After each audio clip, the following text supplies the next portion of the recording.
नाज़रीन ग्रामी अस्सलाम वालेकुम। नाज़रीन, जैसा कि आपको मालूम है कि गुज़िश्ता रोज़ सियालकोट में एक फैक्ट्री में श्रीलंकन मैनेजर को ज़िंदा जलाने का वाक़या पेश आया। इस वाक़या के तमाम हक़ाइक़ से आपको आगाह करने जा रहे हैं, लेकिन उससे कबल आपसे गुजारिश है कि हमारी वीडियो को लाइक कर दें और हमारे चैनल को सब्सक्राइब करके साथ वाले बेल आइकन को भी प्रेस कर दें ताकि इस तरह की मज़ीद मालूमात आपको सबसे पहले मिल सकें।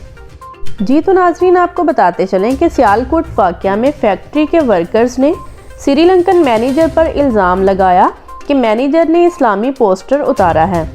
इस इल्ज़ाम के बाद इस मैनेजर पर तशद्दुद किया गया और फिर जला दिया गया। इस वाक़या के बाद वज़ीर आज़म इमरान खान ने अब बड़ा फ़ैसला करते हुए ऐलान किया है कि मैं इस वाक़ये की पुरज़ोर मज़म्मत करता हूँ और जो इस वाक़या में मुलव्विस है उसको इबरतनाक सज़ा दी जाएगी और इस्लाम के नाम पर किसी को भी कानून हाथ में लेने की इजाज़त हरगिज़ नहीं दी जाएगी।